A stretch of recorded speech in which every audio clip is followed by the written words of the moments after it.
right, welcome back to another video. Today I'm actually going to be talking about something I've been working on over the past week or so.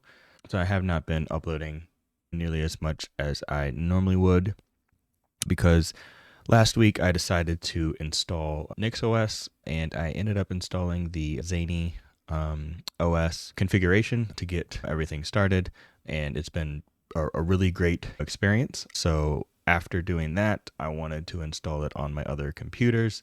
So I tried to copy that config that I ended up creating and putting it on my desktop PC as well as what I am on now.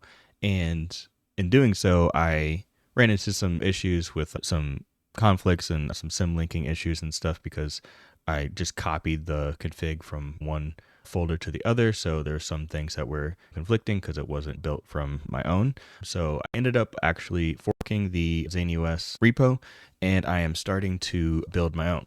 So as of right now, I have created an install script and everything, but I do have the main repo not accessible at the moment, so it's password protected. No one can actually download it at the time because I'm still testing things and trying to get it down to what I want. But I am just going to show you some of the things that I am trying to accomplish. So it is going to be very branded for my use case. So there are going to be some things that aren't what other people want, but I am trying to make it so it is flexible in the sense that you can kind of create and make it your own. So basically, I will have multi-host support options, obviously NVIDIA optimized because that's what I use myself. It will be running the Hyprland desktop. It is using the Stylix integration that ZaneyOS was using, and it will be on a Flake-based configuration and easy host setup. So I added a script to be able to add new computers. And then I kind of copied the ZCLI tool for updating and running different rebuilds on your system. So I made that DCLI tool, and then I will have a whole process for installation and for existing users to create new hosts to be able to create a new desktop on your computer. So for those that have been following my channel, I've been primarily using Arch for the most part. Switching over to NixOS has been quite the experience, and I've grown to love it. So I want to make my own OS essentially based on that. Yeah, so basically I have only my two computers right now that are on it. I have my Nix desktop and then my laptop, which is this one over here, NixOS Leno. It's a Lenovo computer, that's why it's called that. So this way I have two different desktops in my configuration, but I have different variables set for monitors and their NVIDIA support and things like that, but they're using the exact same configuration otherwise. So I was able to install this on my desktop and have all of the apps, the key bindings, and everything just working just straight out of the gate. Obviously, I had to sign into apps and get things configured for certain things, but for the most part, it was just plug and play to get everything on my new system, which is great because as a content creator and tech enthusiast, I do often switch devices and try out new things. So it's really nice to be able to get up and running really quickly without having to worry about getting everything configured, because previously it would take me an entire day just to get everything back to the needs and things that I wanted to have, and it took me up to a week to actually get it themed and the way I wanted and everything like that. So it comes out themed right out of the box. I have my terminal and everything themed the way I want it. I have my file browser themed and everything the way I want it. Fonts and everything installed the way I want. So everything is in the way that I want it to be. And then I also have all of the packages that I want on my system. So a lot of these packages on the top half here were in the ZaneyOS build to get everything that they had working, and I kind of been building upon that. And then I have some unstable and stable packages in here. Some people don't like to do that, but I kind of mix them because there's some different packages that just kind of require to be unstable to have the latest version, especially when it comes from development and stuff like that. It's just easier to have the most up-to-date package that you can.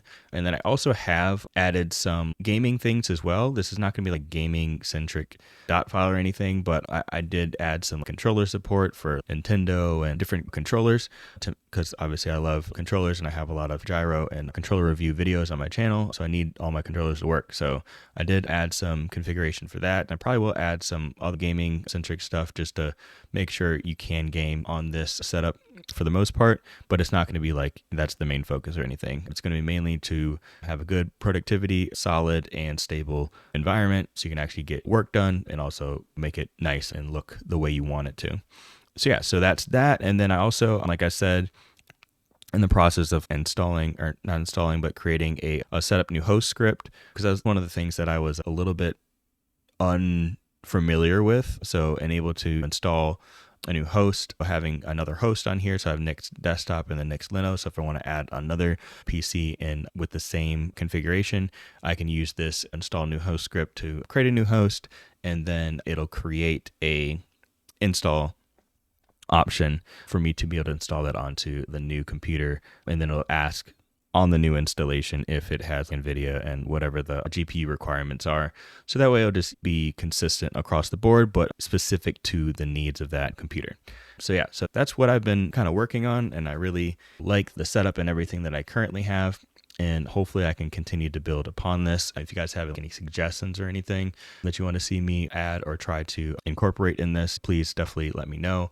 And I am no amazing developer or anything by any means. I actually used Claude Code to help me with a lot of these scripts and stuff like that. So it's been an experience. I probably actually will do a video on using AI to help you develop and configure your Linux setups, because it's been really helpful for me to actually learn and how to understand certain things within NixOS, because I'm new to NixOS. It's been an experience trying to learn everything. So having that option to be able to use it. So I'm using the Z IDE editor here, and then they do have a bunch of tools where you can actually have AI assistants embedded in there. So you have the Zany one that you can install, but you can also add Claude. So I have the Claude Code option here because I have a Claude subscription already, so I just added that one so I can use the same subscription as what I have on my phone and stuff, so I don't have to pay for anything additional. But they do have some free versions as well too, and they have like a trial period you can use as well. So it's definitely worth giving a shot, especially if you're stuck on something or unable to get something figured out. Then you can definitely use that tool to kind of get you past what you're looking for. So yeah, so definitely in the comments let me know what you guys think and any suggestions that you have in me creating this for other people to be able to use, and obviously from there it can be forked and whatnot. So yeah, so that's kind of what I've been up to. If you guys want to keep following the journey for me getting all this set up, definitely consider subscribing and liking the video, and I will catch you guys in the next one. Peace.